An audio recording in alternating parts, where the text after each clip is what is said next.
Fala pessoal, estou de volta para contar mais histórias do poder. Hoje eu vou falar das leis contra a escravidão no Brasil.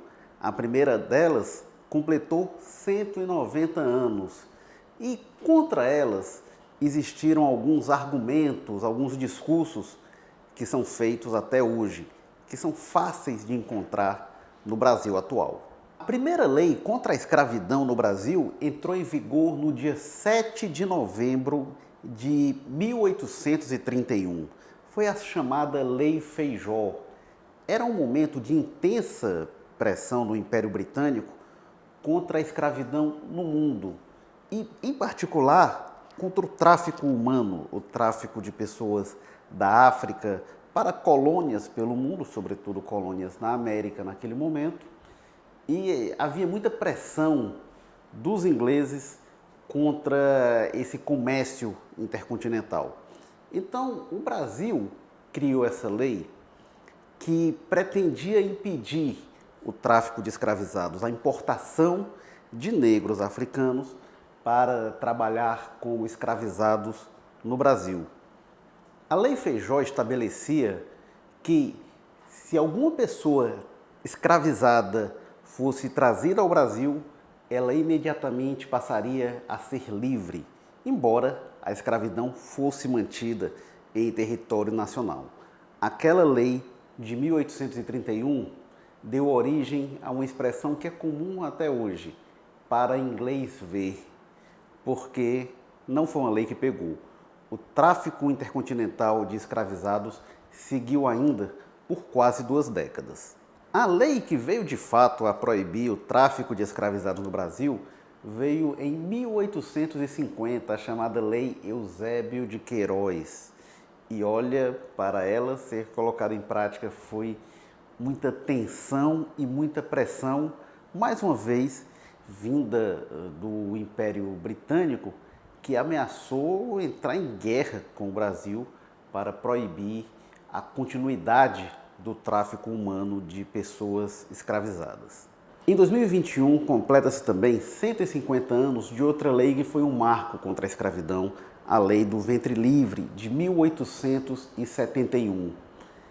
Essa lei veio logo depois da Guerra do Paraguai, onde soldados negros compuseram o exército brasileiro, lutaram ao lado dos brancos e, na volta ao Brasil, encontraram a situação de antes, seguindo escravizados, o que não pegou bem nem com os brancos que estavam nos campos de batalha do Paraguai e cresceu uma pressão ainda maior pelo fim da escravização de seres humanos.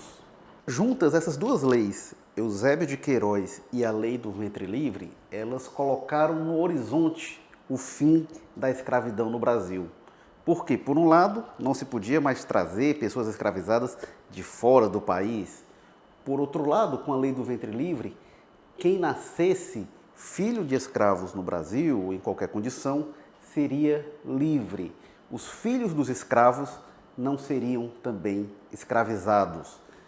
Colocava-se no horizonte o fim da abolição, mas era um horizonte distante e era um horizonte cruel. O que se dizia para aquela geração de escravizados era: a escravidão vai acabar quando vocês morrerem.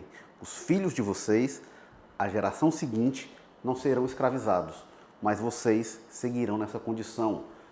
Possivelmente, foi o que aconteceu com a maioria, morrerão nessa condição. Essas duas leis, a primeira, Eusébio de Queiroz, ela interrompe um lucrativo negócio do comércio de pessoas transatlântico. A Lei do Ventre Livre faz com que pessoas escravizadas não gerassem outras pessoas escravizadas, mas se mantinha até ali, se preservava uma questão que foi crucial no debate nas 2 últimas décadas de escravidão no Brasil, que era a questão da propriedade. Até o fim da escravidão e até depois dela, um debate fundamental era o direito dos proprietários. As pessoas tinham pagado para ser donas daqueles seres humanos Então, até quando veio a Lei Áurea, em 13 de maio de 1888, quando veio a abolição da escravidão, persistia um debate de que os donos de escravos, donos, entre aspas, eles teriam de ser indenizados, teriam de receber dinheiro por perderem as pessoas que eles submetiam ao trabalho escravo. E esse é um dos argumentos que, olha, a gente ainda escuta muito por aí, em nome de todo tipo de absurdo, absurdo ambiental, absurdo contra o patrimônio histórico, várias questões que a gente vê por aí que são fundamentadas com base no direito à propriedade. Mas eu sou o dono disso aqui, então eu tenho um direito que se sobrepõe acima de quaisquer outros direitos. Isso foi uma questão tão séria que nos anos seguintes à abolição, o governo brasileiro tomou uma decisão muito polêmica, que é atribuída ao mentor intelectual Rui Barbosa, o célebre Rui Barbosa, que foi ministro da Fazenda, e ele teria mandado destruir os arquivos aduaneiros, questões tributárias relacionadas à escravidão, que tinha lá a documentação de quem tinha comprado escravo, quem era dono de escravos, e ele mandou destruir tudo isso. O argumento na época que era apresentado era de que a gente não devia ter aquela memória tão triste daquele momento trágico da nossa história, então era melhor esquecer aquilo ali e passar por cima de tudo aquilo. Na verdade, o que se acredita é que a motivação do Rui Barbosa e da destruição dos documentos comandada pelo Ministério da Fazenda seria outra. Se queria impedir os donos de escravos de chegar a conseguir, por via judicial, ser indenizados pela abolição dos escravos, pelos escravos que eles deixaram de ter e receberem dinheiro do governo por isso. Se fosse haver uma indenização, o Estado brasileiro, que já estava quebrado, aí ia a bancarrota de vez, então o Rui Barbosa teria mandado dar fim nessa documentação. É fato que se perdeu memória valiosa para se saber quem eram os donos de escravos naquele momento final ali do Império, início da República, mas teria havido essa motivação.